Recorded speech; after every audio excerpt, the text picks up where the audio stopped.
نحمد و نصلی علی رسول الکریم اما بعد فاعوذ باللہ من الشیطان الرجیم بسم اللہ الرحمن الرحیم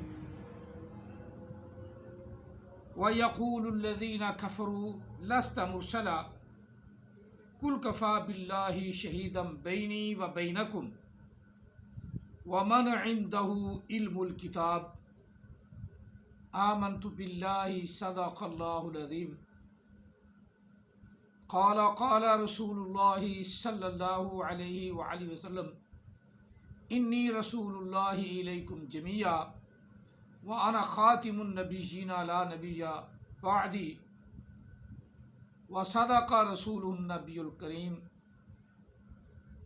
الصلاۃ والسلام علیک یا سیدی یا رسول اللہ الصلاۃ والسلام علیک یا سیدی یا حبیب اللہ الصلاۃ والسلام علیک یا سیدی یا رحمۃ للعالمین الصلاۃ والسلام علیک یا سیدی یا خاتم النبیین وعلی آلک و صحابک یا سیدی یا محمد رسول اللہ صلی اللہ علیہ وسلم۔ قرآن مجید فرقان حمید سورہ رعد کی آخری آیہ مقدسہ جہاں سورہ ختم ہو رہی ہے، آخری آیہ مقدسہ تلاوت کی ہے۔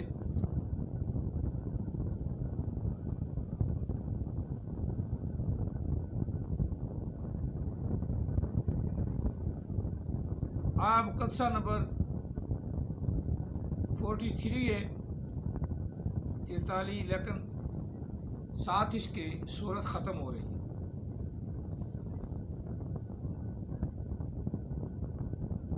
اللہ تعالی ہم سب کو قرآن پاک سمجھنے، پڑھنے اور اس پر عمل پیرا ہونے کی توفیق عطا فرمائے۔ پہلی بات تو بلا شبہ، بلا شک و شبہ، بلا کسی تردد کے قرآن حکیم، قرآن مجید، فرقان حمید اللہ کی سچی کتاب ہے۔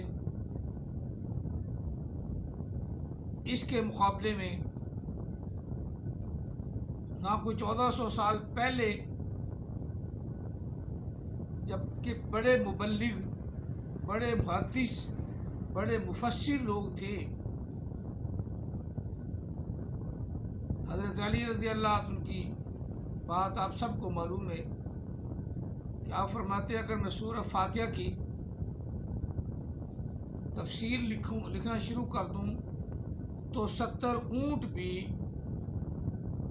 اس تفسیر کا بوجھ نہ اٹھا سکے۔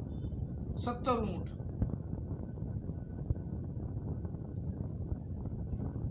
اتنے بڑے بڑے مبلغ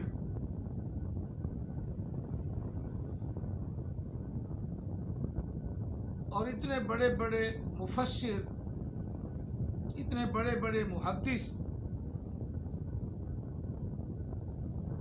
انہوں نے قرآن مجید کو سنا اور قرآن مجید کا سکہ لوہا مانتے ہوئے اللہ کی ذات پر ایمان لے آئے۔ اب آج کے لونڈے، آج کے چبڑ نبی اور پردہ درجے کے جہل نبی، جن کو اوپر سے دیکھ کر قرآن مجید آتا ہی نہیں، کہیں آ جائے گا اللہ کا کوئی، کیا اللہ کا وجود ہے؟ خود اپنے آپ کو اللہ کہلاتا ہے نا، کیا اللہ کا کوئی وجود ہے؟ قرآن مجید نعوذ باللہ من ذالک میں شیطانی آیات ہیں، ایسی ایسی عجیب گندے گندے سوالات اس کے ذہن میں اٹھتے رہتے ہیں۔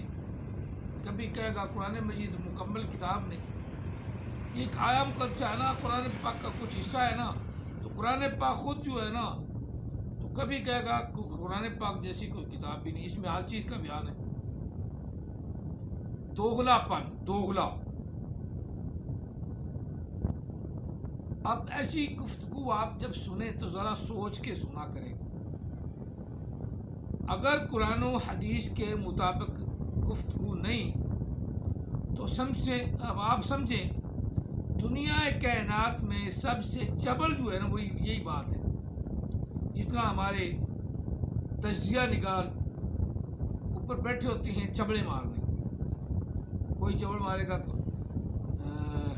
شراب جو ہے نا وہ حرام نہیں. اور پھر لفظ اخلاق ہے. جتنے ہیں نا یہ خاص طور پہ میڈیا والے اینکر وغیرہ سارے کے سارے اخلاق پڑھتے ہیں. اب انہیں کیا پتا بھی اخلاق میں اور اخلاق میں کیا فرق ہے. اور یہ عمومی غلطی ہے. جس کی طرف نہ تو کوئی پڑھا لکھا ادیب مؤدب اپنے آپ کو کہلانے والا، ادیب کہلانے والا، اسے پتہ ہے.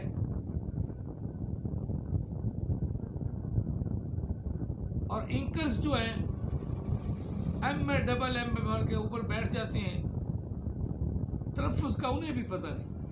اخلاقیات اور الو کے پٹھو اخلاقیات نہیں ہوتا، لفظ اخلاقیات. آپ اپنے اخلاق کو درست کریں.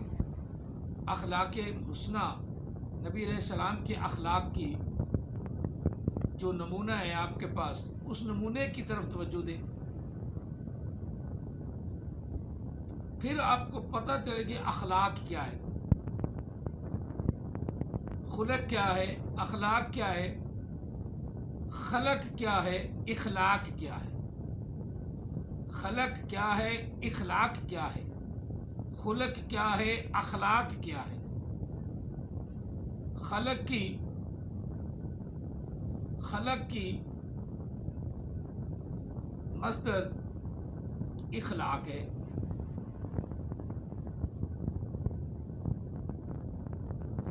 اور خلق خود مصدر ہے باب ثلاثی سے.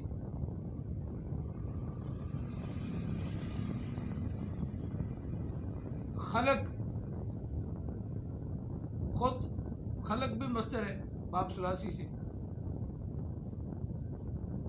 اسی طرح باب افعال پہ چل جائیں، وہ بن جائے گا اخلاق مصدر ہے باب افعال کی.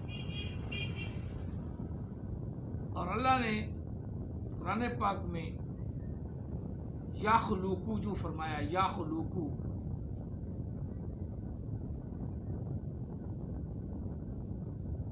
خالقہ یا خلوقو، باب ناصرہ ینصرو ہے، اس سے خلق ہے.